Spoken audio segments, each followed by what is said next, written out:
It's been waiting to happen for 12 years. It's been meant to happen. When I recorded Wild Seed, which was the first solo album,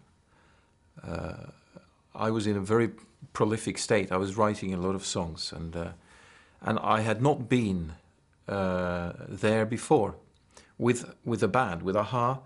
I was not the principal writer in the band. That was Magna and Paul, in different combinations between the two of them. And sometimes I would chip in on things. So I am part of some cool songs over the time, but it's not really, not in the sense that I felt like a songwriter. It was something I would throw in.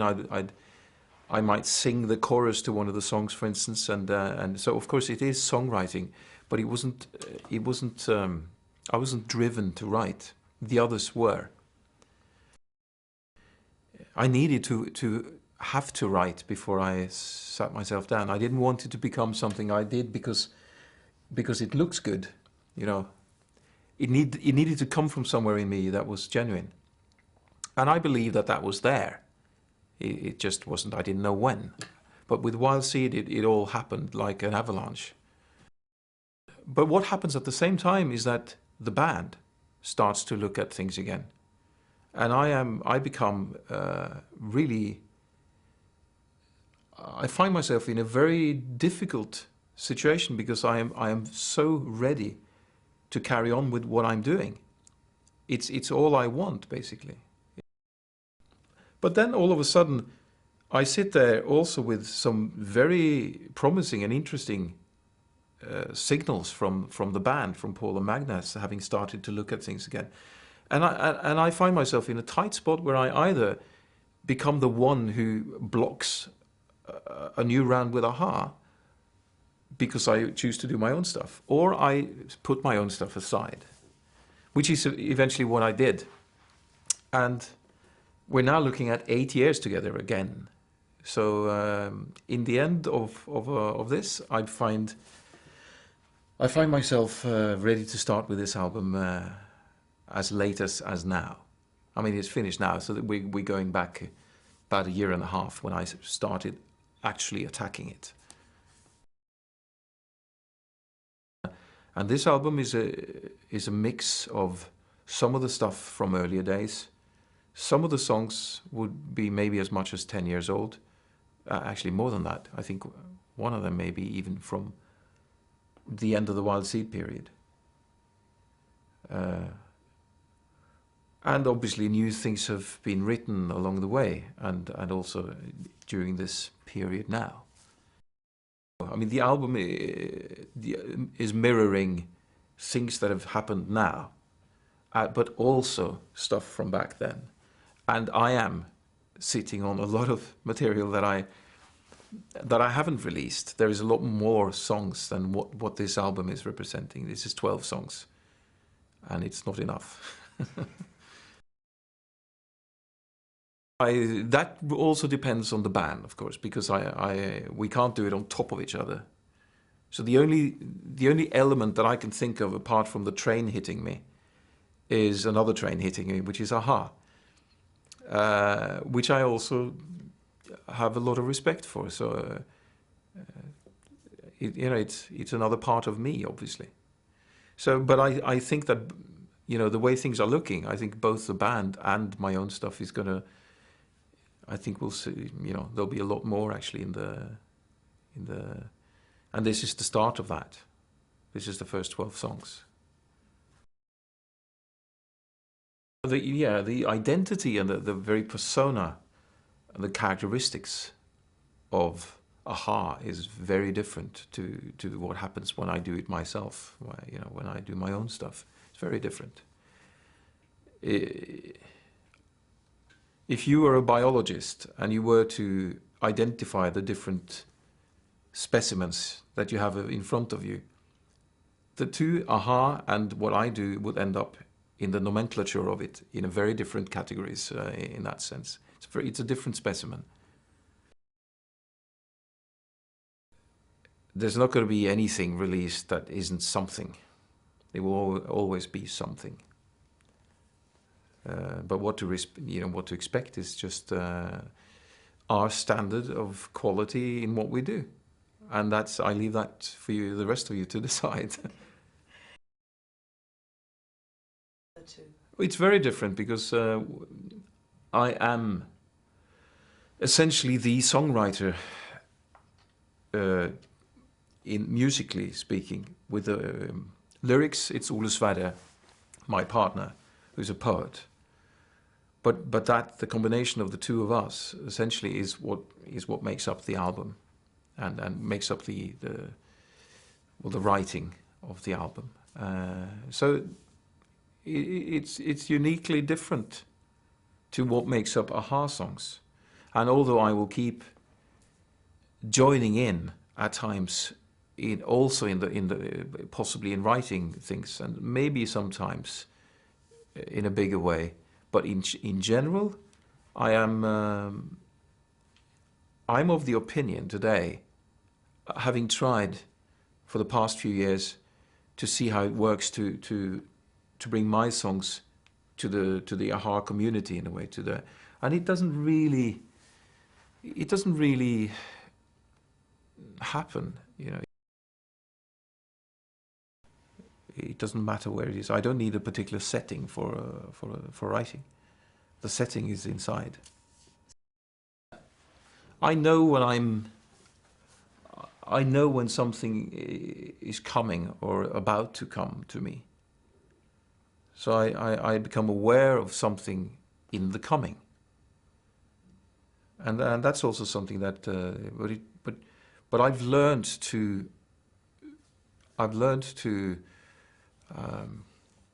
be quiet in myself for that to happen. And it means that you put your ego and everything else, anything loud in you, you silence. Because when you write a song, it's not something you do. And I'm actually quoting Neil Young here. I saw this in an interview, and I completely agree. That is exactly how I feel it. It's not something you do. Songwriting is something you get to do. And it depends on whether you are, for one, humble enough to receive it. I never feel that it is me writing when it happens. I also cannot pin down the moment or the time frame when it happened. When a song happens, it goes from not existing into existing. I can even book a ticket and say, I'm going to go to this place and I'm going to write. And I bring the guitar, and I don't need to bring anything else apart from my phone. I record it on my mobile. That's all it takes. And it will happen. It will come. I don't know what it's going to be. I just know that it's going to come. You don't build a house, you know, with known parts. You can do that when you arrange a song.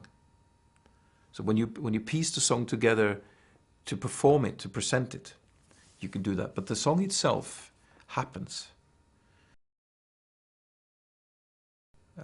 Sometimes the essence of it, the content of it, in a way, the very idea of it is there, and unmistakably there. Other times the lines are complete, also as lyrical lines.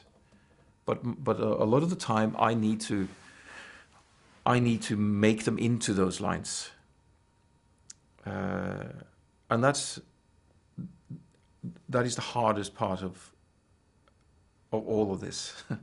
because in order to do that and preserve the content of it, the very idea of it, the spirit of it, we're not losing that by making it into song lines. That's the toughest part. That's why some of the songs I would have loved to have on this album are not there, because we didn't get there in time. So they're waiting to happen still. I don't like the idea of engaging in something where I tell people what to do or try and point people in an advisable direction. I don't like the idea of that.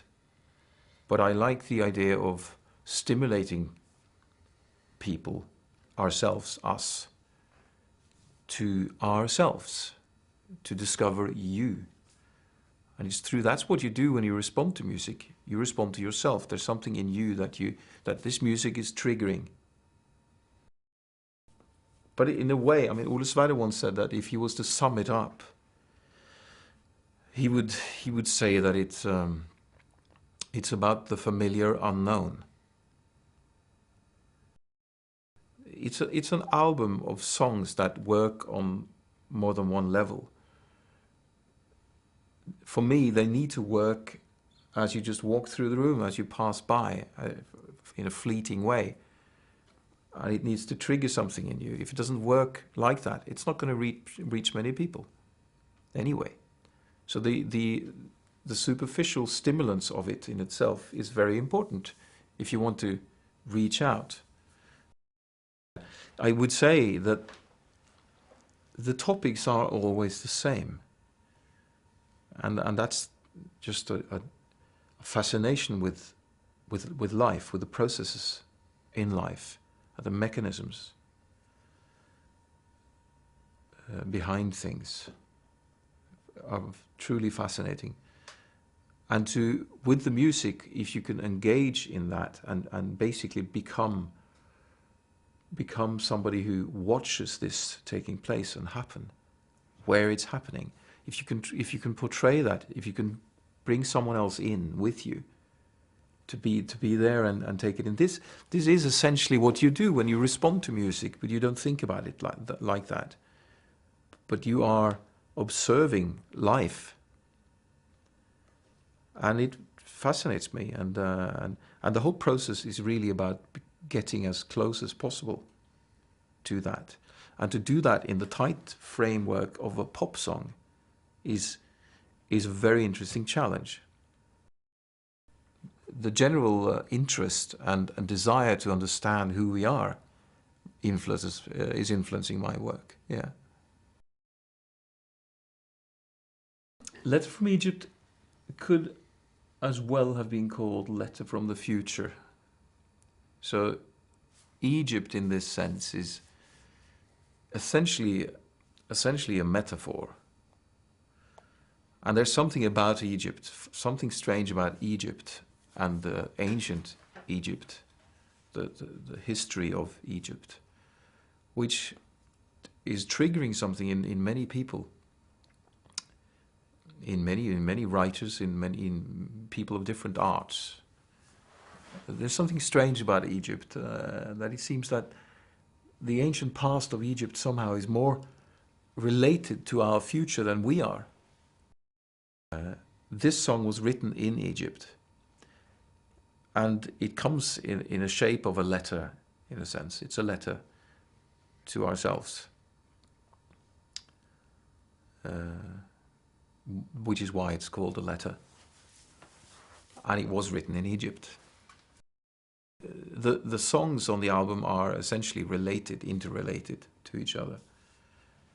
So you'll find other aspects of what is in the lyrics of Letter from Egypt. You'll find other avenues, in a way, of that, also in other songs. It is essentially a love song, but it goes a little beyond that. But you really need to actually hear it.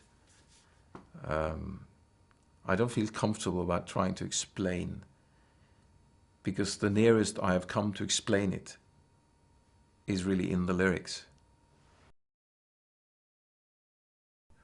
But in the dark space, when I see your face shining like the moon in the night,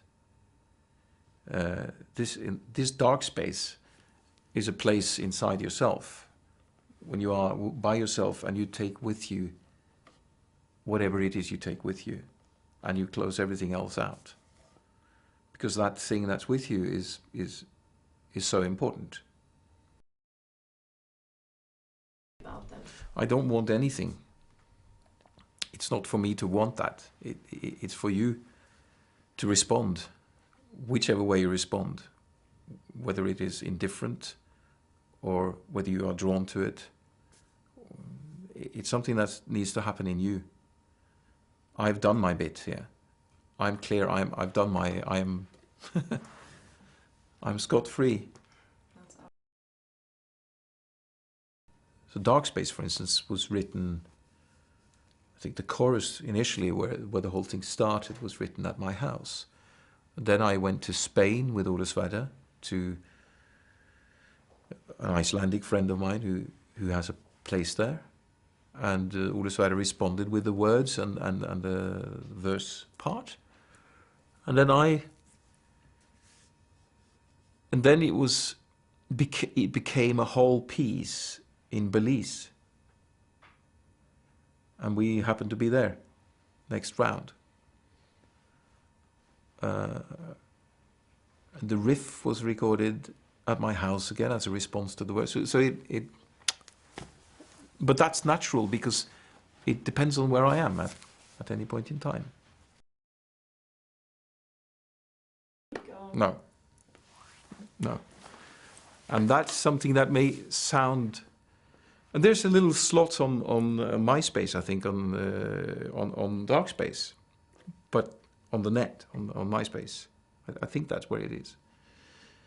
Where there's an interview in Norway where we've been asked, where Paul asked what he thinks about Dark Space, and if there are things will he criticize positively, negatively, what he hears, and he gets very uncomfortable because we don't do that, and I end up interacting or interfering, and I say that, look, it's something you have to understand.